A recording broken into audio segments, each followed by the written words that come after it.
Sa silhouette noire se confond avec l'obscurité. À 5 heures du matin, il est assis devant son assiette, intact. Il n'a pas dîné, il n'a pas dormi, il n'a même pas tenté d'aller se coucher.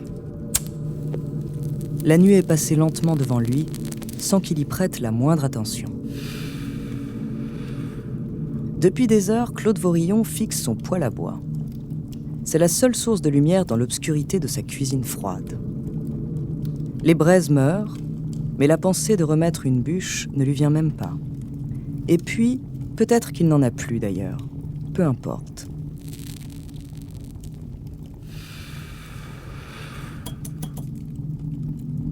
À 27 ans, Vorillon a tout raté. Né à Vichy, il monte à Paris dès l'âge de 15 ans, avec le rêve de devenir chanteur, et se produit dans les rues de la capitale où parfois il parvient à faire s'arrêter les passants. À l'époque, il n'a d'admiration que pour Jacques Brel. Le chanteur d'Amsterdam, qui enchaîne les succès depuis 10 ans, s'est d'ores et déjà fait une place pour toujours au panthéon de la chanson française. Vorillon voudrait connaître le même destin, mais il ne parvient pas à trouver en lui-même l'étincelle qui fait l'unicité de son idole. Alors il l'imite. Il l'imite même plutôt bien. Le jeune Claude chante très bien et joue de la guitare avec une certaine dextérité. Seulement les textes qu'il tente d'écrire ne sont, eux, pas au niveau des chefs-d'œuvre de son modèle. Après 10 ans d'errance à Paris, Claude Vorillon doit rendre son rêve à l'évidence. Jacques Brel est déjà pris.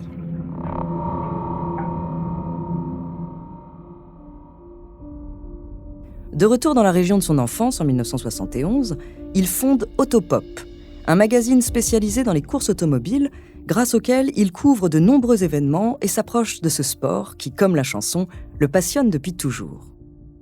Mais seulement 2 ans plus tard, alors que tout semblait aller, Claude subit soudain de plein fouet les conséquences d'une crise mondiale.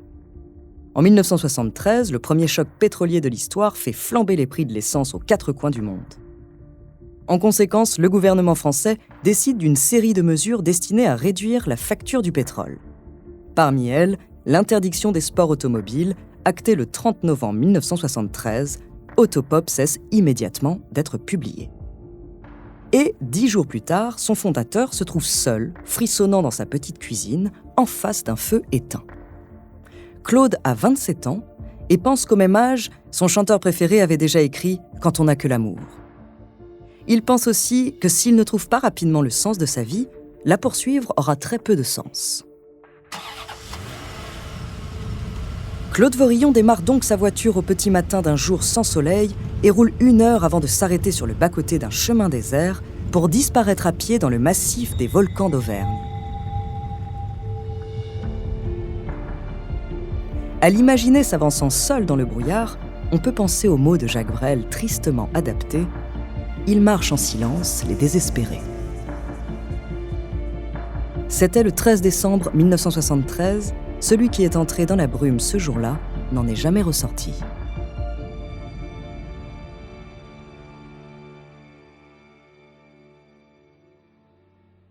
Bonjour, je suis Andrea Brusque, bienvenue dans Les Fabuleux Destins. Cet épisode est le dernier que nous consacrons au tristement célèbre Raël.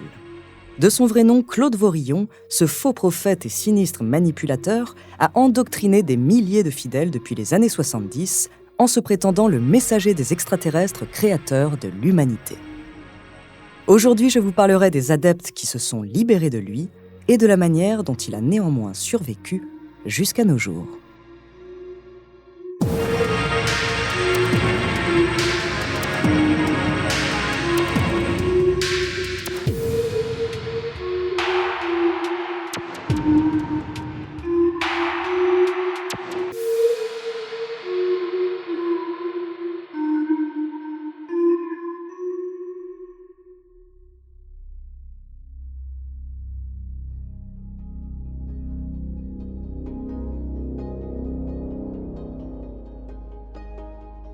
En 2004, les Raéliens subissent de plein fouet la déflagration du Journal d'une infiltrée publié par Brigitte McCann.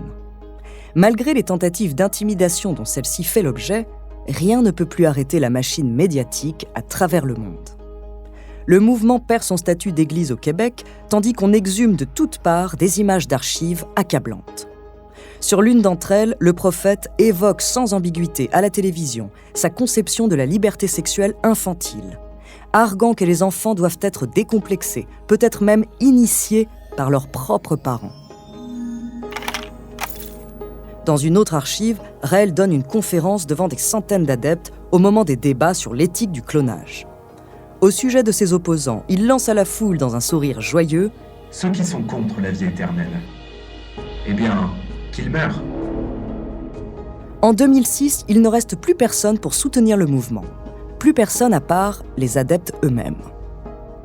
Comme c'est souvent le cas, ceux qui se délectaient de la couverture médiatique dont ils bénéficiaient changent désormais radicalement de discours.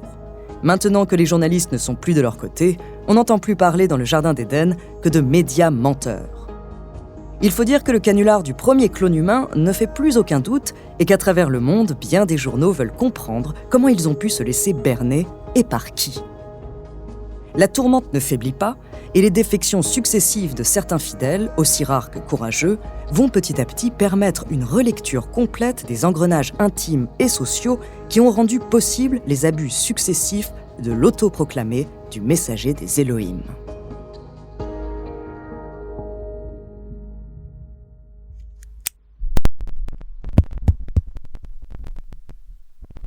Quand on arrive dans un endroit où tout est idyllique, on accepte tout.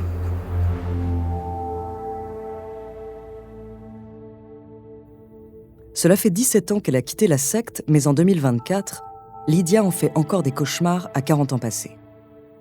Si cette femme littéralement née dans le mouvement a aujourd'hui pu refaire sa vie, se marier, avoir des enfants et ouvrir son propre restaurant, elle se dit néanmoins consciente qu'elle ne se remettra jamais complètement de l'éducation profondément traumatique qu'elle a reçue. À la télévision comme sur les réseaux sociaux, elle dénonce le traitement médiatique dont Raël faisait l'objet à ses débuts. Elle-même le vivait de l'intérieur. Les Raéliens bénéficiaient d'une image totalement inoffensive. Toutes les chaînes invitaient le prophète pour rire, mais finalement, beaucoup de téléspectateurs qui subissaient la violence du monde contemporain se sont attachés à lui, puisqu'il promettait ce dont tous avaient désespérément besoin, amour, respect et gentillesse.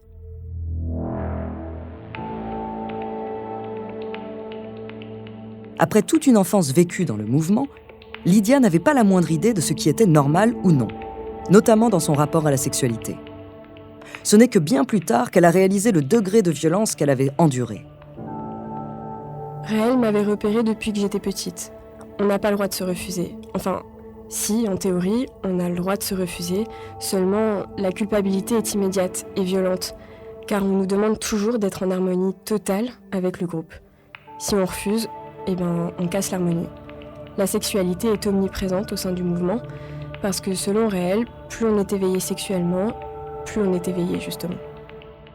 Pour faire comprendre à quel point son ancien prophète incarne à ses yeux le mal absolu, Lydia conclut « Je le mets au même niveau qu'Hitler, et je pense que Raël est encore plus vicieux, parce que lui, il se sert de l'amour pour faire le mal. » Si Lydia, comme d'autres avec elle, continue de prendre la parole, c'est que, aussi inconcevable que cela puisse paraître, Raël vit encore à l'heure actuelle et que ses affaires se portent à merveille. Avant de continuer cet épisode, nous voulions vous remercier pour votre écoute. Si vous voulez continuer de nous soutenir, abonnez-vous à la chaîne Bababam Plus sur Apple Podcast. Cela vous permettra une écoute en avant-première et sans interruption. Ou bien écoutez ce message de notre partenaire sans qui ce podcast ne pourrait exister. On se retrouve tout de suite après.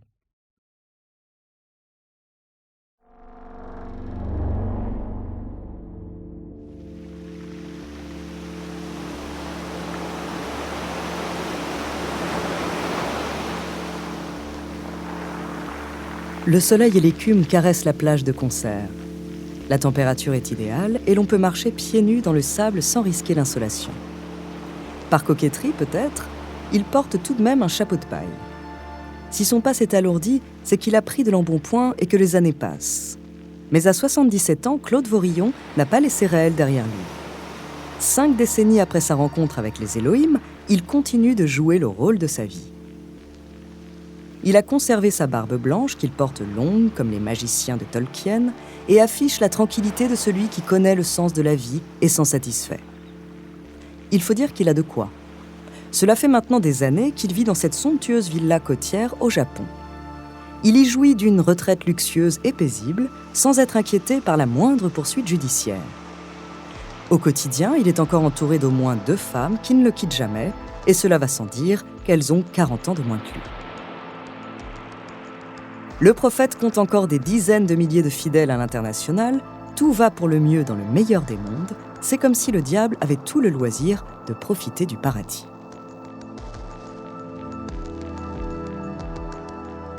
La longévité de Raël sonne aujourd'hui comme un gigantesque et déplorable gâchis. Le juge Fenech, l'un des premiers à avoir travaillé sur les sectes en France, n'en revient toujours pas. Et c'est avec seulement 2 mots chargés d'amertume qu'il explique très simplement le succès de l'imposteur. Quelle endurance! Que cela soit auprès de ses fidèles ou de la justice française, devant le Congrès des États-Unis ou les caméras du monde entier, Claude Vorillon a su se servir de chaque scandale à son avantage. Dans son parcours, ses expériences de la scène et du journalisme ont fait de lui l'excellent communicant qu'il a fini par devenir. Où qu'il soit allé, l'histoire s'est répétée et les médias se rendaient compte beaucoup trop tard du monstre qu'ils avaient créé.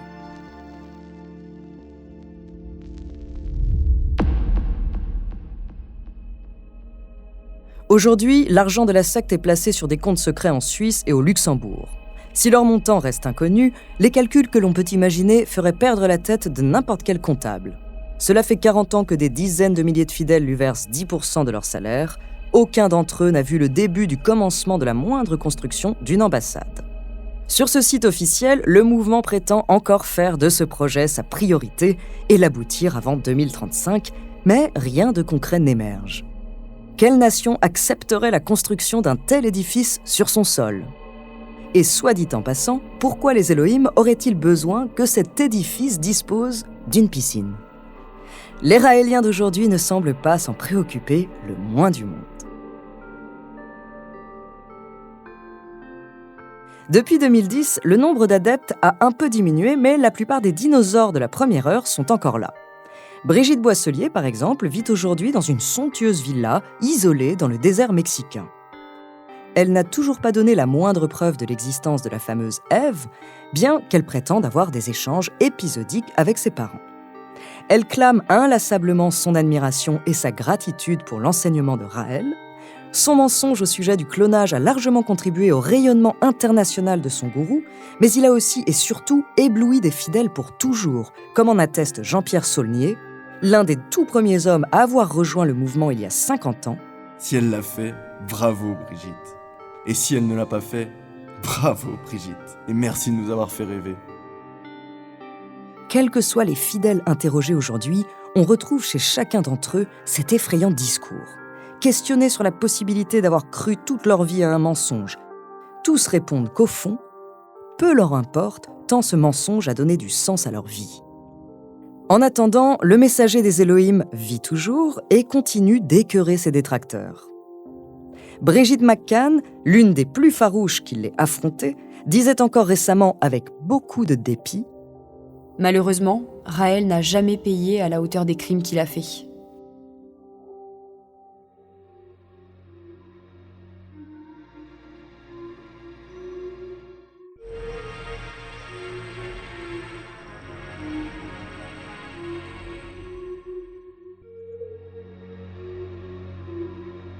Merci d'avoir écouté cet épisode des Fabuleux Destins, écrit par Clément Prévost, réalisé par Matthew Rock. Dans la saison prochaine, je vous parlerai de Jack l'Éventreur. En attendant, si cet épisode vous a plu, n'hésitez pas à laisser des commentaires et des étoiles sur vos applis de podcast préférés.